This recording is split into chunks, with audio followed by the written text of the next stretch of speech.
Hi ನಮಸ್ಕಾರ, ಎಲ್ಲರಿಗೂ ಸ್ವಾಗತ. ಇವತ್ತು ಮಶ್ರೂಮ್ ಬಿರಿಯಾನಿ ಮಾಡೋಣ ಅಂತ ಮಾಡ್ತಾಯಿದ್ದೀನಿ. ಕುಕ್ಕರಲ್ಲಿ ಯಾವ ರೀತಿ ಮಾಡೋದು ಅಂತ ತೋರಿಸ್ತಾ ಇದ್ದೀನಿ. ನಾನು ಕೂಡ ಹೀಗೆ ಕುಕ್ಕರಲ್ಲಿ ಮಾಡೋದಾದರೆ ಇದೇ ಥರನೇ ಮಾಡೋದು. ಟೇಸ್ಟು ಚೆನ್ನಾಗಿರುತ್ತೆ. ಅದಕ್ಕೆ ಏನೇನು ಬೇಕೋ ಎಲ್ಲನೂ ಹಚ್ಚಿಟ್ಕೊಂಡು ರೆಡಿ ಮಾಡ್ಕೊಳ್ಳೋಣ. ಮಸಾಲೆ ರುಬ್ಬೋದಿರುತ್ತೆ, ಅದೊಂದು ಸ್ವಲ್ಪ ಮಸಾಲೆನೂ ರುಬ್ಕೊಂಡು ಇನ್ನು ಹಚ್ಚಿಟ್ಕೊಳ್ಳೋ ಅಂಥ ಐಟಮ್ನ ಹಚ್ಚಿಟ್ಕೊಂಡು ರೆಡಿ ಮಾಡ್ಕೊಳ್ಳೋಣ. ಮೊದಲಿಗೆ ನಾನು ಮಸಾಲೆಗೆ ಕೊತ್ತಂಬರಿ ಮತ್ತು ಶುಂಠಿ, ಹಸಿಮೆಣ್ಸಿಕಾಯಿ, ಬೆಳ್ಳುಳ್ಳಿ, ಸ್ವಲ್ಪ ಕಾಯಿ ತುರಿ ಇಷ್ಟನ್ನು ಹಾಕ್ಕೊಂಡು ನೀರು ಹಾಕ್ಕೊಂಡು ರುಬ್ಕೊಳ್ಳೋಣ. ಸೊಪ್ಪಲ್ಲಿ ಪುದೀನ ಸೊಪ್ಪು ಕೂಡ ಆ್ಯಡ್ ಮಾಡ್ಕೋಬೋದು. ನಾನು ಪುದೀನ ಸೊಪ್ಪು ಹಾಕ್ತಾಯಿಲ್ಲ.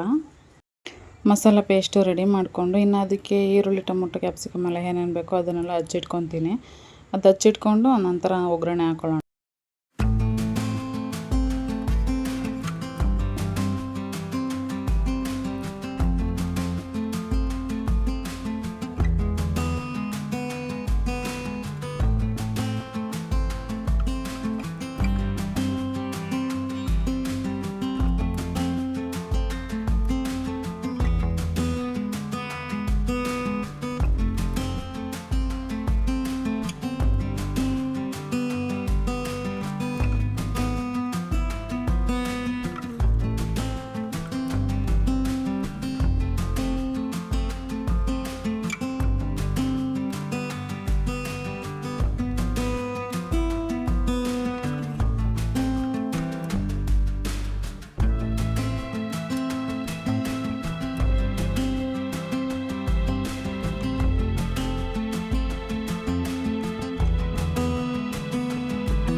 ಕ್ಯಾಪ್ಸಿಕಮ್, ಈರುಳ್ಳಿ, ಟೊಮೊಟೊ ಮತ್ತು ಮಶ್ರೂಮ್ ಏನು ಬೇಕಿರೋದು ಮಶ್ರೂಮು ಅದನ್ನು ಕೂಡ ಹಚ್ಚಿಟ್ಕೊಂಡಿದ್ದೀನಿ.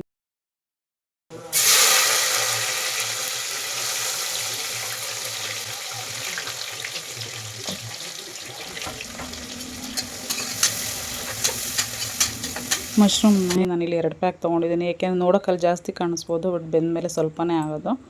ಈಗ 1 ಲೋಟ 1 ಲೋಟ ಅಕ್ಕಿ ಅನ್ನ ಮಾಡ್ಕೊತೀನ ಅಂದರೆ ಒಂದು 2 ಈ ಪ್ಯಾಕೆಟ್ ಏನಿರುತ್ತೆ ಮಶ್ರೂಮ್ ಅದು ಬೇಕೇ ಬೇಕು. ಇನ್ನು ನಾನು ಕುಕ್ಕರ್ಗೆ ಎಣ್ಣೆ ಹಾಕಿ ಎಣ್ಣೆ ಕಾದ್ಮೇಲೆ ಎಲ್ಲ ಸ್ಪೈಸಸ್ನ ಹಾಕೋತಾ ಇದ್ದೀನಿ. ಪಲಾವ್ ಎಲೆ, ಚಕ್ಕೆ, ಲವಂಗ ಅವೆಲ್ಲ ಹಾಕ್ಕೊಂಡು ಆಮೇಲೆ ನಾನು ಹಚ್ಚಿಟ್ಕೊಂಡಂಥ ಕ್ಯಾಪ್ಸಿಕಮ್ ಮತ್ತು ಈರುಳ್ಳಿ 2 ಒಟ್ಟಿಗೆ ಹಾಕ್ಕೊಂಡು ಚೆನ್ನಾಗಿ ಬಾಡಿಸ್ಕೊಳ್ಳೋಣ. ಅದು ಸ್ವಲ್ಪ ಬ್ರೌನ್ ಕಲರ್ ಬರೋವರೆಗೂ ಚೆನ್ನಾಗಿ ಬೇಯಿಸ್ಕೊಂಡು ಆಮೇಲೆ ನಾವು ಟೊಮೊಟೊ ಹಾಕ್ಕೊಂಡು ಟೊಮೊಟೊನ ಸ್ವಲ್ಪ ಮೆತ್ತಗಾಗೋವರೆಗೂ ಬೇಯಿಸ್ಕೊಳ್ಳೋಣ. ಟೊಮೊಟೊ ಚೆನ್ನಾಗಿ ಮೆತ್ತಗಾಗೋವರೆಗೂ ಬೇಯಿಸ್ಕೊಂಡ್ಮೇಲೆ ನಾವು ರುಬ್ಬಿಟ್ಕೊಂಡಂಥ ಮಸಾಲ ಹಾಕೋತಾ ಇದ್ದೀನಿ. ಮಸಾಲ ಹಾಕ್ಕೊಂಡು ಸ್ವಲ್ಪ ಎಣ್ಣೆಲಿ ಚೆನ್ನಾಗಿ ರೋಸ್ಟ್ ಮಾಡ್ಕೋಬೇಕು. ಎಣ್ಣೆಲಿ ಅದು ಹಸಿ ವಾಸನೆ ಏನಿರುತ್ತೆ ಅದು ಹೋಗೋವರೆಗೂ ಎಣ್ಣೆಲಿ ರೋಸ್ಟ್ ಮಾಡ್ಕೋಬೇಕು. ಎಣ್ಣೆಲಿ ರೋಸ್ಟ್ ಮಾಡ್ಕೊಂಡಾದಮೇಲೆ ಇನ್ನು ಅದಕ್ಕೆ ಬೇಕಾದಂಥ ಪೌಡರ್ ಮಸಾಲ ಐಟಮ್ಸ್ಗಳನ್ನ ಹಾಕ್ಕೊಳ್ಳೋಣ. ಒಂದೇ ಒಂದು ಸ್ವಲ್ಪ ಅರಿಶಿಣ, 1 ಸ್ಪೂನ್ ಧನಿಯಾ ಪೌಡರು, 1 ಸ್ಪೂನ್ ಖಾರದ ಪುಡಿ, ಇನ್ನು ಹಾಗೆ ಜೀರಾ ಪೌಡರು, ಸ್ವಲ್ಪ ಗರಂ ಮಸಾಲ ಇಷ್ಟನ್ನು ಹಾಕ್ಕೊಂಡು ಮಿಕ್ಸ್ ಮಾಡಿಕೊಂಡು ಅಕ್ಕಿನ ತೊಳೆದು ನೆನೆಸಿ ಇಟ್ಟಂಥ ಅಕ್ಕಿನ ಹಾಕೋತಾ ಇದ್ದೀನಿ.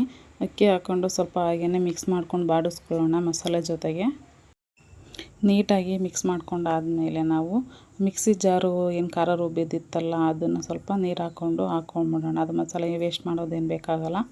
ಇನ್ನು ನಾನಿಲ್ಲಿ 1 ಲೋಟಕ್ಕೆ 2 ಲೋಟ ಅನ್ನೋಷ್ಟು ನೀರು ಹಾಕ್ಕೊಂಡು ಲಾಸ್ಟಿಗೆ ನಾನು ಮಶ್ರೂಮ್ ಹಾಕೋತಾ ಇದ್ದೀನಿ. ಫಸ್ಟು ಒಗ್ಗರಣೆಲೂ ಹಾಕೋಬೋದು, ಈರುಳ್ಳಿ ಹಾಕ್ತೀವಲ್ಲ ಆಗಲೇ ಮಶ್ರೂಮ್ ಹಾಕ್ಕೊಂಡು ರೋಸ್ಟ್ ಮಾಡ್ಕೊಬೋದು. ಈ ಥರ ಲಾಸ್ಟಿಗೂ ಹಾಕೋಬೋದು, ಏನು ವ್ಯತ್ಯಾಸ ಆಗೋದಿಲ್ಲ.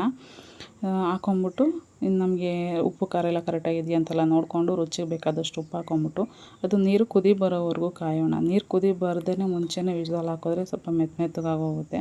ಸೊ ಚೆನ್ನಾಗಿ ನೀರು ಕುದಿ ಬರೋವರೆಗೂ ಕಾದು ಆಮೇಲೆ 1-2 ಕುದಿ ಆದಮೇಲೆ ಚೆನ್ನಾಗಿ ಮಿಕ್ಸ್ ಮಾಡಿಕೊಂಡು ಕುದಿ ಬಂದಮೇಲೆ ನಾವು ವಿಸಲ್ ಹಾಕ್ಬಿಟ್ಟು 1-2 ಕೂಗಿಸ್ಕೊಂಡ್ರೆ ಸಾಕು.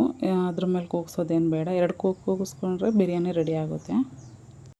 2 ವಿಸಲ್ ಕೂಗಿಸ್ಕೊಂಡಿದ್ದಾದಮೇಲೆ ಅದು ತಣ್ಣಗಾಗ್ಲಿಕ್ಕೆ ಬಿಟ್ಬಿಡೋಣ. ತಣ್ಣಗಾದ್ಮೇಲೆ ನಾವು ಓಪನ್ ಮಾಡೋಣ. ಬಿಸಿದ್ರಲ್ಲೇ ಓಪನ್ ಮಾಡಿದ್ರೆ ಮುಳ್ಳುಕ್ಕಿ ಅನ್ನೋ ಥರ ಇರುತ್ತೆ. ತಣ್ಣಗಾದ್ಮೇಲೆ ತೆಗೆದು ನೋಡೋಣ. ಅದು ಚೆನ್ನಾಗಿ ಬಂದಿತ್ತು, ನೋಡ್ತಾ ಇದ್ವಿ ನೋಡ್ರಿ ಇಲ್ಲಿ ಎಷ್ಟು ಚೆನ್ನಾಗಿ ಬಂದಿತ್ತು. ಇನ್ನು ಮಿಕ್ಸ್ ಮಾಡಿಲ್ಲ. ಮಶ್ರೂಮ್ ಏನು ದಪ್ಪ ಇತ್ತು ನೋಡಿ ಅದೆಲ್ಲ ಬೆಂದ್ಬಿಟ್ಟು ಸಣ್ಣ ಆಗಿರುತ್ತೆ. ಅದು ನೋಡೋಕ್ಕಷ್ಟೇ ದಪ್ಪ ಕಾಣಿಸುತ್ತೆ, ಬಟ್ ಬೆಂದಮೇಲೆ ತುಂಬಾ ಸಣ್ಣ ಆಗೋಗುತ್ತೆ. ಚೆನ್ನಾಗಿ ಮಿಕ್ಸ್ ಮಾಡ್ಕೊತಾ ಇದ್ದೀನಿ. ತುಂಬಾ ಚೆನ್ನಾಗಿತ್ತು ಟೇಸ್ಟು ಕೂಡ. ಇದಾಗಿತ್ತು ಇವತ್ತಿನ ಲಾಗು. ಮತ್ತೆ ಸಿಗೋಣ ಹೊಸ ಲಾಗ್ ಜೊತೆಗೆ. ಇನ್ನೂ ಯಾರೆಲ್ಲ ಸಬ್ಸ್ಕ್ರೈಬ್ ಮಾಡ್ಕೊಂಡಿಲ್ಲ ಬೇಗ ಸಬ್ಸ್ಕ್ರೈಬ್ ಮಾಡ್ಕೊಳ್ಳಿ. ಹಾಗೆ ಲೈಕ್, ಶೇರ್ ಮಾಡಿ, ಸಪೋರ್ಟ್ ಮಾಡಿ.